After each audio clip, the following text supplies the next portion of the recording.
چلا لیں گے اور دیکھا جائے گا، اللہ بڑا۔ وہ تمام باتیں میں نے آپ کی خدمت میں عرض کیا، امید دلائے گی آپ کو کہ نہیں گھبرانے کی بات نہیں، خدا بڑا ہے، ائمہ سے توسل کریں گے، ہم کیوں مال حرام کی جانب جائیں۔ اور یاد رکھیے گا، اگر بندہ چاہ لے کہ وہ مال حرام نہیں کھائے گا تو خدا اسے مال حلال ضرور عطا کرے گا۔ ہم اپنے ارادے توڑتے ہیں، ہم اپنے ارادے توڑتے ہیں تو پھر بعد میں کہتے ہیں آپ کیا کرتے، آپ کیا کرتے کیا؟ آپ نے خدا کی قدرت دیکھی کہاں؟ خدا جو دریاؤں میں رہنے والے جانوروں کو رزق پہنچاتا ہے، اپنے بندوں کو حکم دے رہا ہے کہ تم حلال کھاؤ، اور حلال رزق آپ کو نہیں پہنچائے گا۔ اب اس کے لیے بھی سسٹم ہے، اب وہ حلال رزق آپ کے مسلح پہ آنے والا نہیں ہے۔ ہاں یہ بھی ہے، کبھی ہمارا رزق جو ہوگا آئے گا، ہم دکان کھولنے 12 بجے جائیں گے۔ کیوں آپ 12 بجے جائیں گے؟ ساری دنیا اگر صبح جا رہی ہے تو آپ کو بھی صبح دیکھا جائے گا، چلو اس سال بھی چھٹی کر دیتے ہیں۔ یہ کبھی کبھار ہمارے بچوں کے لیے اور جوانوں کے لیے نہیں، 2 دن آفس نہیں جائیں گے، دیکھا جائے گا، خدا مالک ہے۔ وہ خدا مالک ہے، کہہ رہا سسٹم سے کام کرو۔ تو جو خدا نے کہیں آپ کو یہ نہیں کہا کہ آپ اپنی ڈسپلن خراب کر کے کام کرو، نہیں۔ اگر آپ ہو مسلمان اور خدا پہ ایمان رکھتے ہو تو تمہارے ایمان کا سب سے بڑا ثبوت تمہارا نظم و ضبط، تمہاری ڈسپلن ہے۔ یہ کس نے آپ کو بتا دیا کہ آپ بے نظمی زندگی گزارو؟ لہٰذا یہ فائدہ، اور ایک فائدہ وہ یہ کہ ایک گھر میں ایک دولت چاہیے، دولت وفاداری۔ میاں بیوی ایک دوسرے کی نسبت کیا ہوں؟ وفادار۔ وفاداری کا مطلب کیا ہوتا ہے؟ ہم کسی کو بے وفا کب کہتے ہیں؟ جب مشکل وقت میں ہمارا ساتھ چھوڑ دے، تو ہی کہتے ہیں کہ کیا ہے؟ بے وفا ہے۔ خوب اگر ایمان کی دولت کے ساتھ اگر میں نے اپنا گھر بسایا تو ایمان سب سے اہم چیز جو سکھاتا ہے وہ وفا سکھاتا ہے۔ خدا کے ساتھ وفا، رسول کے ساتھ وفا، امام کے ساتھ وفا، اپنے شوہر کے ساتھ وفا، اپنے بچوں کے ساتھ با وفا، اپنے پڑوسیوں کے ساتھ وفا۔ لہٰذا یہ ایمان کی دولت میرے گھر میں کیا لائے گی؟ وفاداری لائے گی۔ اور ایک سب سے اہم فائدہ جو ایمان کا ہے وہ تربیت ایمانی۔ اگر گھر میں نے ایک ایسی ہمسر کا انتخاب کیا جو ایمان کی دولت نہیں رکھتی تو یہ میرے بچوں کی تربیت کس ماحول میں ہوگی؟ آپ ماں کی تربیت کے آثار کو جانتے ہیں نا۔ گھر میں آپ کتنی دیر رہتے ہو؟ گھر میں گئے آپ، ہو سکتا ہے باہر بامبے میں رہنے والے ان کی اپنے بچوں سے بھی 2-3 دن بعد ملاقات ہوتی ہو۔ اتنا لیٹ یہ بیچارے آفس سے آتے ہیں کہ بچے سو گئے، اور جب یہ صبح اٹھے اور جانے لگے تو پتہ چلا بچے پھر سوتے ہوئے ملے، اور پھر سنڈے کے دن جا کر ان کی ملاقات ہوئی۔ بس یہ بچے جو امانت ہیں آپ کی، اس کی تربیت کہاں ہونا چاہیے؟ سایہ ایمان میں ہونا چاہیے۔ یہ سایہ ایمان میں ان بچوں کی تربیت کب ہوگی؟ جب میں نے شادی کرتے وقت اپنی زوجہ میں جو اہم کنڈیشن دیکھا ہوتا وہ ایمان کی دیکھا ہوتا۔ لہذا اصل تربیت ایمانی ہمارے بچوں میں ضروری ہے۔ پھر اس کے بعد اور بھی فوائد ہیں۔ ایک فائدہ جو ہمارے گھروں میں کم ہے اور بہت سی مشکلات ہمارے یہاں آئی ہیں، وہ دولت قناعت کا نہ ہونا۔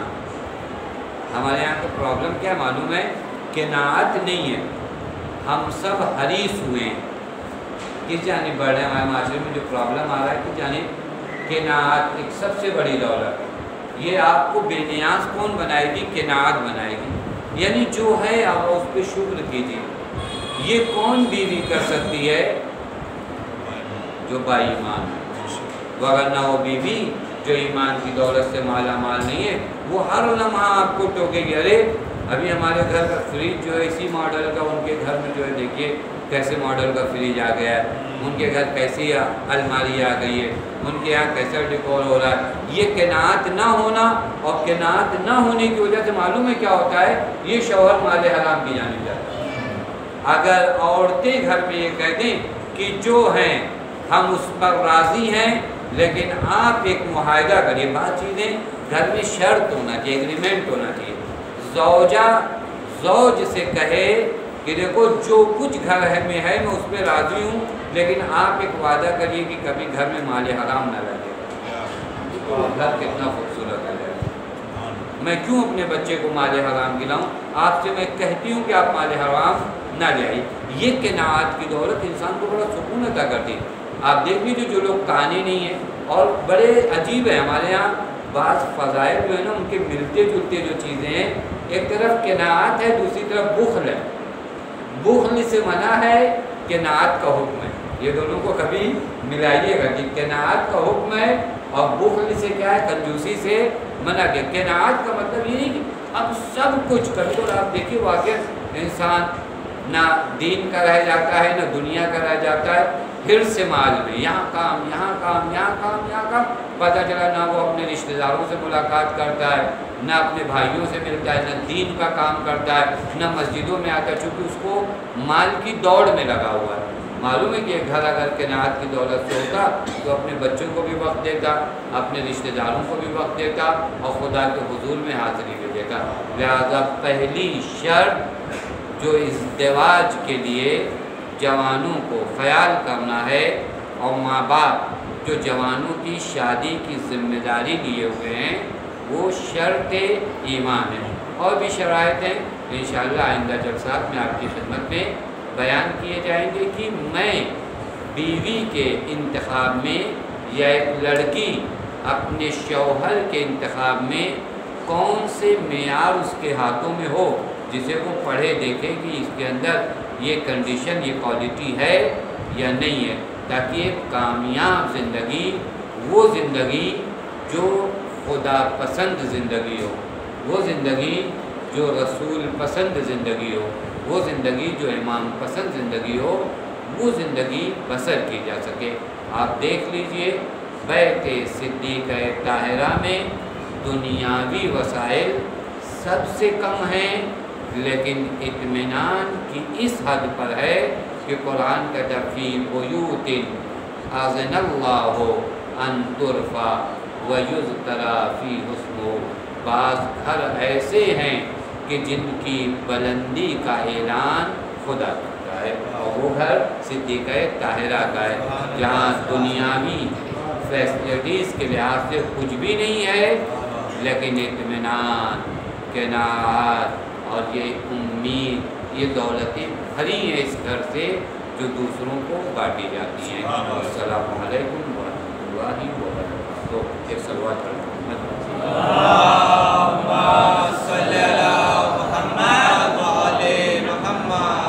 آپ لوگوں میں سے کوئی سوال؟ جی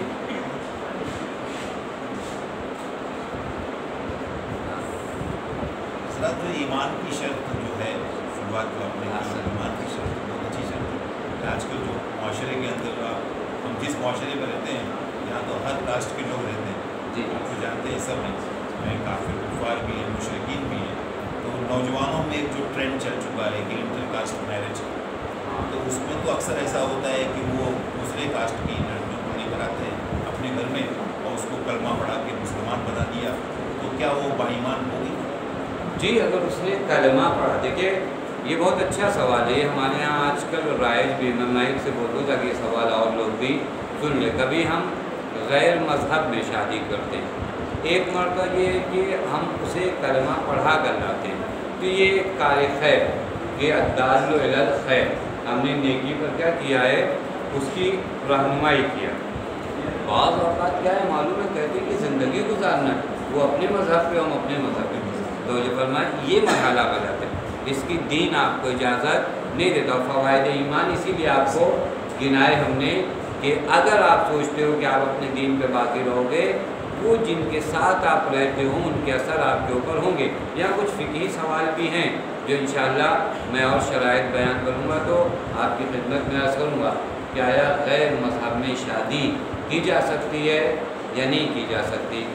آیا غیر مذہب میں وہ لوگ جو اہل کتاب ہیں، جو کہ آپ جانتے ہیں کفار یا تو وہ حربی ہیں یا غیر حربی ہیں، پھر کچھ کتابی ہیں، کچھ غیر کتابی ہیں، پھر اس کے بعد مسلمانوں میں آپس میں شیعہ اہل سنت سے، اہل سنت شیعہ سے، یا اس طرح کے جو سوالات ہیں آپس میں شادی کر سکتے ہیں نہیں کر سکتے، وہ انشاءاللہ یہ شرائط ختم ہو تو میں آپ کی خدمت میں عرض کروں۔ لیکن یہ جو سوال ہے ان کا وہ یہ کہ اس نیت سے اگر یہ کام کیا جائے کہ میں مطلب سامنے والا راضی ہے کہ وہ ہمارے مطلب میں، تو اس وقت میں ایک کار خیر کا سبب بن رہا ہوں۔ لیکن یہاں پر بھی بہت سی چیزوں کا خیال ضروری ہے۔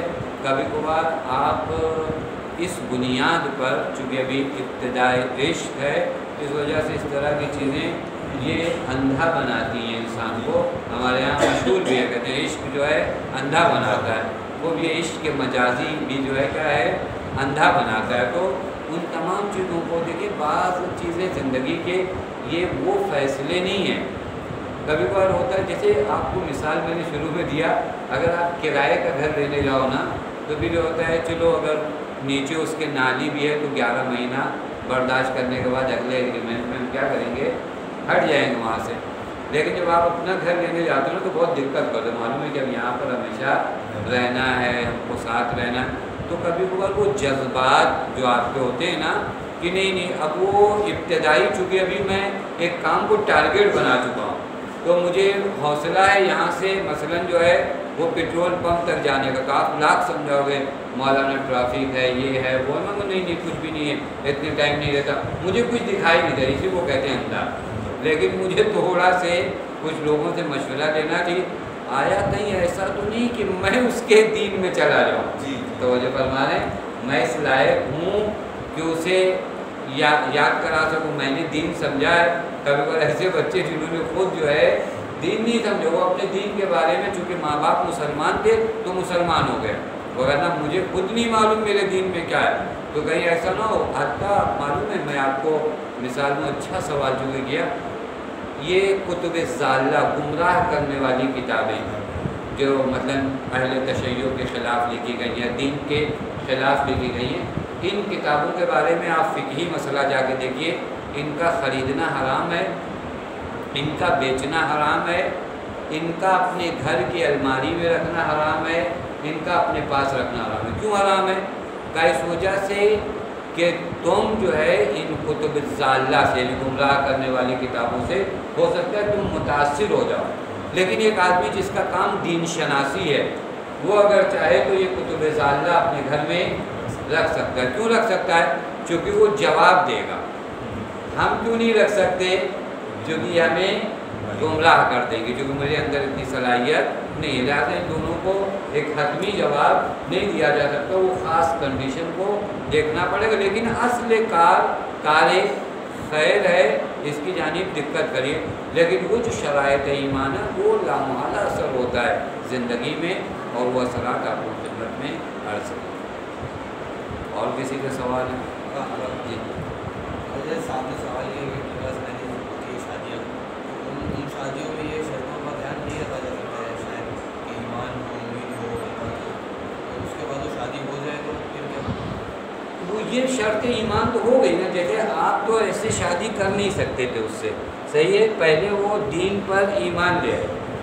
اور یہ بھی تھوڑا توجہ فرمائے، اگر اس طرح کی کسی کی شادی ہو، ان کا بھی سوال یہ ہے کہ ان شرائط کو جو ابھی بیان کیا گیا کہ وفاداری یہ وہ ابتدائی ایمان ہے۔ ہم لوگ کبھی بار اپنے ایمان کے بارے میں سوچیں کہ ہماری 4 نسلیں 5 نسلیں جو ہیں وہ ابھی مسلمان اور شیعہ گزر رہی ہے، اور میری یہ حالت ہے۔ وہ بیچارہ جو ہے کہنا ہے جو ابھی پہلی نسل اور پہلی مرتبہ ایمان لے آیا راموالا، وہ ہمارے مطابق جو ہے وہ اس طرح فالو دین کو نہیں کر سکتا، لیکن وہ ایک رہنمائی کی منزل ہے۔ اور یہ ابتدائی اسلام میں ہوا یہ کام کہ بعض مشرک عورتیں جو ایمان لائیں ان کی شادیاں صاحبان ایمان سے کرائی گئی۔ عرض کیا کہ ثواب جاریہ ہے، یہ الدال علی الخیر ہے۔ یہاں پر یہ کنڈیشن جو ہے کیا کریں گے، یہ ایمان، اصل ایمان رہنے دیجئے، پھر اس کے بعد تربیت ایمان، یہ دوسرا مرحلہ کیا ہوگا، تربیت ایمان۔ اور یہ ہوتا ہے کبھی کبھی ابتدا میں وہ جو ایمان لائے لڑکا یا لڑکی، ہو سکتا ہے اس نے اتنا کچھ نہیں سوچا ہو، لیکن بعض فضا، بعض ماحول جو ہے انسان کو کیا کرتے ہیں، دھیرے دھیرے چینج کرتے ہیں۔ بہت سے ایسے لوگوں کو ہم خود بذاتاً پہچانتے ہیں جو واقعی ابھی ایک نسل بھی ان کی دوسرے مذہب سے آئے ہوئے نہیں ہوئی، لیکن مجھ جیسے شیعہ سے بہت بہتر ہے۔ تو جو فرما رہے ہیں، لہذا امید اپنے علمی اس پہ بھی نہیں لگایا جائے، بعض الطاف الہیہ ہوتے ہیں، چونکہ اگر کوئی اتنا بڑا قدم اٹھایا تھا تو پھر خدا کا بھی اس کے اوپر خاص لطف و کرم ہے۔ اور سوال نہیں وَإِنَّ اللَّهَ وَمَلَائِكَتَهُ يُصَلُّونَ عَلَى النَّبِيِّ يَا أَيُّهَا الَّذِينَ آمَنُوا صَلُّوا عَلَيْهِ وَسَلِّمُوا تَسْلِيمًا اللهم صل على محمد وعلى محمد وعلى هدية الحق وأستعان محمد الحق وأستعان مجھے بیمار میں شفاء کامل عاجل عطا فرما وعلى هدية الحق وأستعان محمد الحق وأستعان مجھے پریشان کی پریشانیوں کو دور فرما وعلى هدية الحق وأستعان محمد الحق وأستعان ہمیں جو مقروض ان کے قرض کا ادا فرما ہمارے عقید الحق کا واسطہ علی محمد کے حق کا واسطہ ہماری اس نظر سے عبادت کو قبول فرما ہمارے عقید الحق کا واسطہ علی محمد کے حق کا واسطہ معبود ہمارے مظلومین کی مغفرت فرما ہمارے عقید الحق کا واسطہ علی محمد کے حق کا واسطہ ہمارے جو جوان ہیں جن کی شادیاں نہیں ان کی شادی کے اسباب فراہم فرما ہمارے عقید الحق کا واسطہ علی محمد کے حق کا واسطہ ان کے لیے نیک اور مومنہ ہمزد کو منتخب فرما ہمارے عقید الحق کا واسطہ علی محمد کے حق کا واسطہ معبود ہم سب کو حج و زیارات سے مشرف فرما ہمارے عقید الحق کا واسطہ علی محمد کے حق کا واسطہ معبود تجھے بی بی زینب سلام اللہ علیہ کا واسطہ والد سے عبد الصاف امام زمان کے ظہور میں تاجیل فرما امین کے عوام و سار